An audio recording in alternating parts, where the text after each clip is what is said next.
You're listening to the Cultured Bumpkin, a literature podcast with Jake Phillips, where we present audiobook quality readings of the classics for your enjoyment. Thank you for stopping by. And remember, just because you're a bumpkin doesn't mean you can't be cultured. Hello and welcome to the Cultured Bumpkin. If you know anything about me, you know that I love history. So, a couple years ago, I was out west and I went and did a bucket list item, and that is to go to the battlefield at Little Bighorn out in Crow Agency, Montana. So I went there. I was by myself, toured the battlefield. It was great. Read all the signs. Went to the gift shop, the bookstore there on the battlefield, and bought, a stack of books. And one of them was a book called Sitting Bull, His Life and Legacy by Ernie LaPointe, who is the great-grandson of Sitting Bull, who was at the battle. He was, and he'll talk about it and hear what his role was in the battle. But in this, I emailed him. He emailed me back, very graciously said, yeah, I'll come on your podcast and we'll talk. So a few days ago, we had a video call, and we just, he talked about his great-grandfather, what kind of man he was, the Lakota way of life, some of his Vietnam experiences and things like that.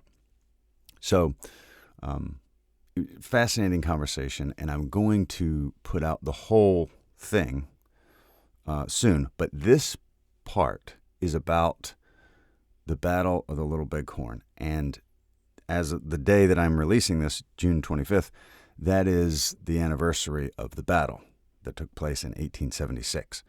So I wanted to go ahead and release this part. It's an overview of the battle from the Lakota perspective. So you can read a lot of stuff in the history books that may or may not be true. A lot of it's kind of romanticized and stuff. And in this episode, he gives the Lakota perspective and some of the things that he thinks are romanticized and incorrect in the, sort of the run-of-the-mill history and things like that. So anyway, a fascinating conversation with a not only the great-grandson of Sitting Bull, but he actually met, when he was a little boy, he met two old men who were teenagers at the Battle of Little Bighorn. They were uncles of his. So the connection with the history and the battle, it's pretty incredible, this guy. And then, not to mention, he's an actual warrior. He fought in Vietnam in the Army. So he has a lot of combat experience. So when he's talking about some of the combat situations, he knows better than most what that's like. So without further ado, here is Mr. Ernie LaPointe talking about the Battle of the Little Bighorn on June 25th and 26th, 1876. So down below there's where he held his Sundance. He just did that himself. He had a couple of helpers, and he offered 50 pieces of flesh from each arm, 100 pieces of flesh, for what to do about the encroachment of the sacred Black Hills, which at that time they discovered gold here. And through the 1868 treaties, they said the whole Black Hills belonged to the Lakota people. All of a sudden, gold discovered, so they all encroaching it. They broke their promise, of this. And he wanted to know what to do with it. What they should do. That's what he did, the flesh offerings at the Sundance. And on the second day, he started to have these visions of the future. And on the third day, he had a vision of soldiers falling into camp upside down with no ears. They're like grasshoppers, he said. And the voice came to him and he says, I give you these for they have no ears. And he didn't know, what they meant, but, you don't question the spirit when he gives you an answer.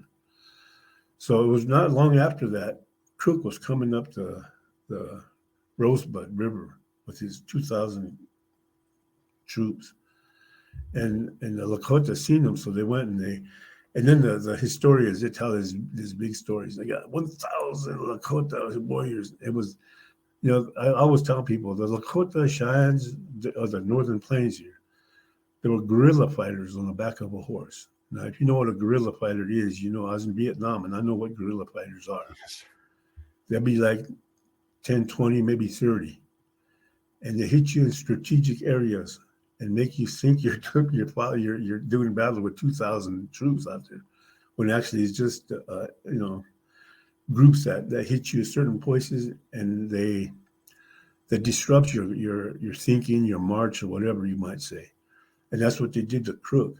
So he had to turn around. He went back to Laramie, Fort Laramie. So, but this was not the vision he had. He said this can't be it, because they all left. They didn't die. So then the food was running out, and the horses, the grazing, the grass. So they sent scouts in 4 directions to find out, where there's any game.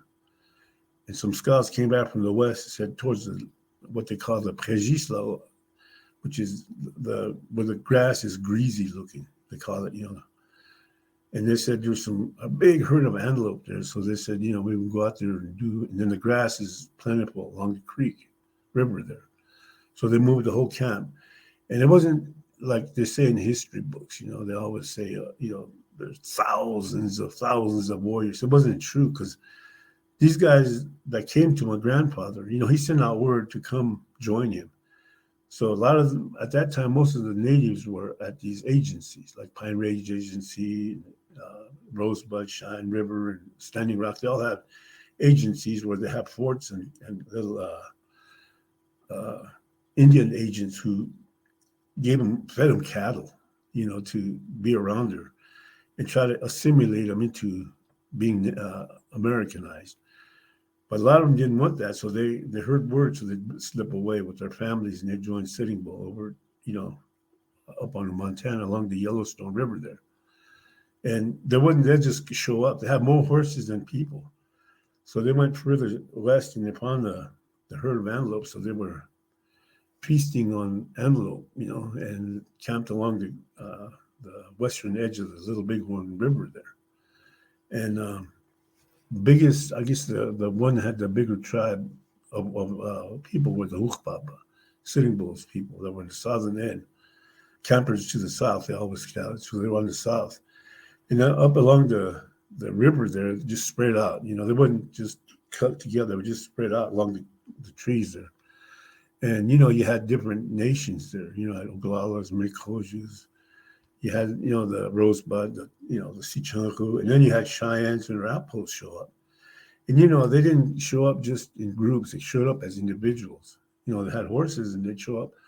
And they might see somebody they knew and they'd say, come, camp next to us over here. So they'd camp. So it was just a social gathering kind of a thing. And what he was doing was when he got a certain day, he wanted to have a big meeting and with the people to see what they can do with this encroachment of the Black Hills. But they didn't know that Custer was coming up. He was slipping up on them, and he seen them there. And Custer had ignored the commands from higher command that he's supposed to wait for Terry and Gibbon to show up so they could, hit them from all sides. This camp, if they found it. And turns out he was egotistical, and he worked his men to death trying to get there around horseback. And they got up there in time. On June 25th, they attacked. A 3-pronged attack he created, and it didn't work. And at that time, the men of fighting age, I guess you might say, running from late teenage years to late 50s, the men in these camps, the Cheyennes, the Lakota, numbered around 800. And that's about almost the same amount of troops as Custer's command. But he split them up. He had like 200 something guys. So they, Gibbon went one way. Reno went one way, and The captain went the other side, and Custer went the other way. They're going to try to attack the village from 3 different sides. But the first one was Reno, and he got chased back, because he attacked and they overwhelmed him. And then goes to my great grandfather, my granduncles. They were there, and they were just young boys, and they seen, they heard the shooting going on in the south. To the north, they had this big corral built up with ropes, and all the people left their horses up there so that most of the horses, because most of these families had anywhere from 2 to 3 horses, maybe some of them 4. They carried their teepees and carried them and whatever. And, it might be a family with, that many horses. So they had them in this big corral up there, and they were like guarding them, the young men. And then they heard this little pop in this to the south. These granduncles were telling me this when I was like 5, 6 years old. We lived on a reservation, and they used to come to our house, and they talked about this. One of my granduncles was a deaf mute, and he didn't speak English. I mean, he didn't speak any language. So they would use hand signals, talk with hand gestures. And my mother knew how to do this, so she'd sit there and listen to him. And afterwards, when they never slept in the house. They slept out there in their teepee, in their tents she had set up. And they don't sleep on beds. They won't sit in chairs. They sat on the ground. I mean, these guys they lived another time. So at night, my mother would come in the house and tell us what they talked about, the stories they were telling. And she was telling us about the story about the Little Bighorn, what they experienced, what they seen.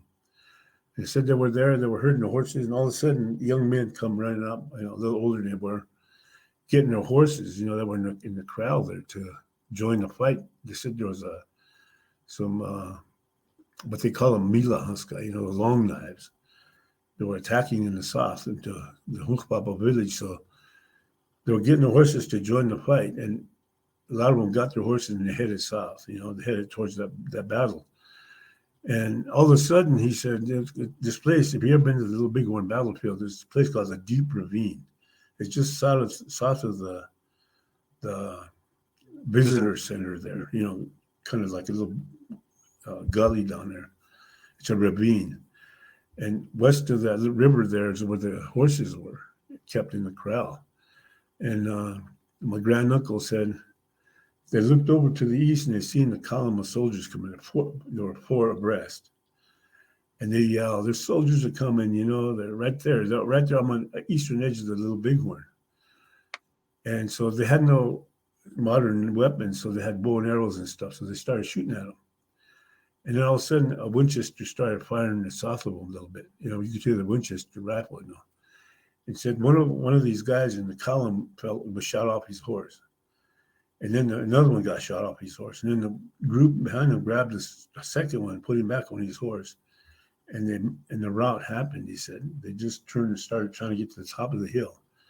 Before they got there, a group of warriors came up around them, and the fight was started. They left that one laying there, I guess he was killed. And he said they didn't know what. And then the young men come running up, getting their horses and joined the fight. He said all you heard was this constant roar of guns and dust flying everywhere. And he said it didn't take long. It was just over. He said you hear shots going off now and then. And they didn't know who this column of soldiers were. So they crossed the river and they were laying dead. They were saying, they were telling about, how they were reacting, the soldiers. And one of my granduncles said, one of these soldiers got off his horse and shot the horse he was in the head, laid it down, used it for a barricade. And he had misty eyes. He said, it's that man. He said, when you do something like that, you're not going to see the sunset. He said, certain death for him. And he said, they fought bravely. He said, but they were all taken out. So they went through there, and all of a sudden they find Custer laying there. He had cut his hair short, and he didn't wear his signature buckskin coat that he wears. He was just like a regular soldier. He didn't even have that red scarf he always wore around his neck. He looked like a regular soldier. they didn't know he was Custer, and they didn't know who shot him, so they were how he was killed. But he had a bullet hole in his chest and one in his temple. And the Cheyenne women were just going after him because what he did at the Washita in Oklahoma, to the Cheyenne people.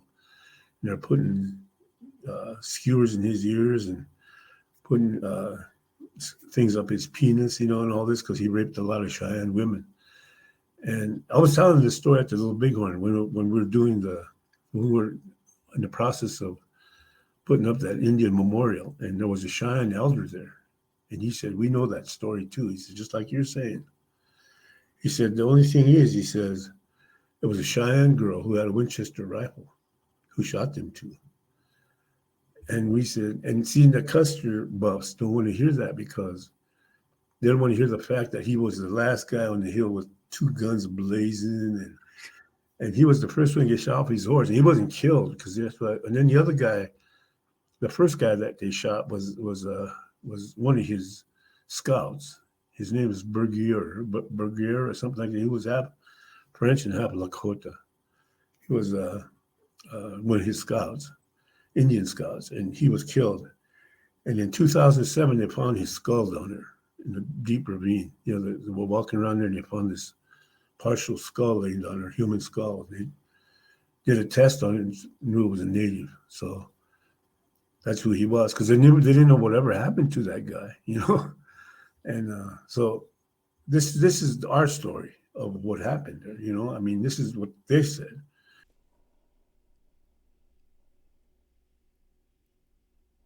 Wasn't that awesome? You can get his book. There's a link in the bio to get his book. And then I'm going to release the whole episode on my YouTube channel soon. So definitely check those out. Thank you very much for listening. You've been listening to The Cultured Bumpkin, a literature podcast with Jake Phillips. Thank you very much for listening. I really do appreciate it. If you enjoyed this, would you mind going and subscribing and leaving a nice review on whatever podcast platform you heard this on? I would really appreciate it. Thank you very much for listening, and we'll see you next time.